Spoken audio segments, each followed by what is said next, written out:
Assalamu alaikum, and welcome back to Reflections on Fasting, the podcast where we explore the legal, spiritual, and lived dimensions of fasting in Islam.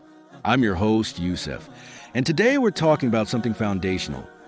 Who is obligated to fast, and what are the core conditions of fasting in Islam? We'll also touch on exemptions and some differences across the schools of thought. Joining me once again are Ibrahim and Maryam. Welcome back.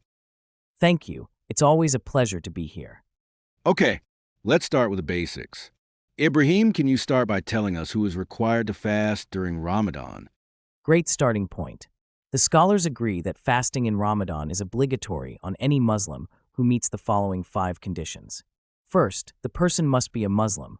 Fasting isn't required from non-Muslims. Second, the person must be of sane mind, someone who is mentally sound and aware. Third, the person must have reached the age of puberty. Prepubescent children are not held accountable, though they can be encouraged to fast. Fourth, the person must be healthy. A person must be physically capable of fasting. And finally, the person must be a resident of the area they are in. Travelers have the option to delay their fast and make it up later. That seems pretty clear. So, Maryam, what about the requirement of having the intention when fasting? Is it enough to just wake up and fast, or is there more to it? That's an excellent question. Intention is absolutely essential. The Prophet, peace and blessings upon him, said, "Actions are judged by intentions." This was narrated by Bukhari and Muslim. The Hanafi school of thought says the intention to fast can be made until midday, as long as nothing invalidates the fast.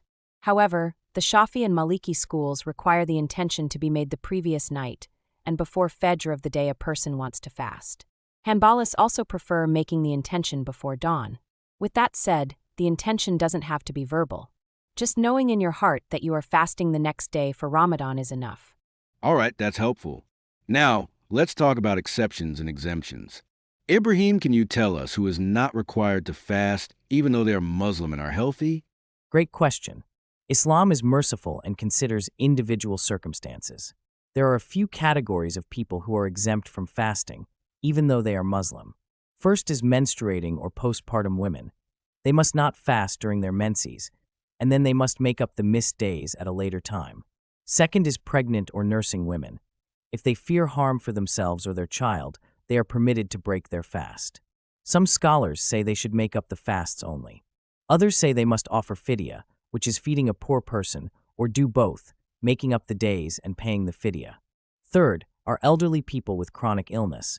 They are not required to fast and should give fidya without making up the days. And finally, there are the sick and travelers. If fasting is harmful or overly difficult, they can postpone fasting and then make up the fasts at a later time. So what you're saying is it's all about mercy and ease, not about hardship. Maryam, what about children? Should they fast? Well, while fasting isn't obligatory for children, they can be trained from a young age. The Prophet, peace and blessings be upon him, encouraged training children for prayer before puberty, and the same principle applies here. Some families start with half-days or alternate days to ease them into the practice. Doing this helps build love for Ramadan and instills discipline early on. Okay, so what about people who forget to fast or even unintentionally break it? What's the ruling there?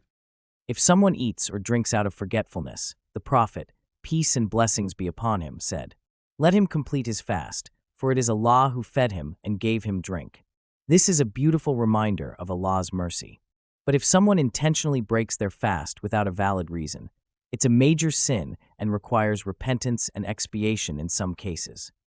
Jazakumullahu khairan. To both of you, this was a great breakdown explaining who must fast, as well as who is excused from fasting. In addition, it showed us how our scholars thoughtfully approach each scenario. This brings us to the end of episode 4. Next time on Reflections on Fasting, we'll talk about the Sunnah acts of fasting, things the Prophet, peace and blessings be upon him, did to enhance the spiritual and physical benefits of fasting. Until then, remember that fasting is not just about abstaining from food, but transforming our hearts. Until next time, may your journey be filled with peace, joy, and blessing.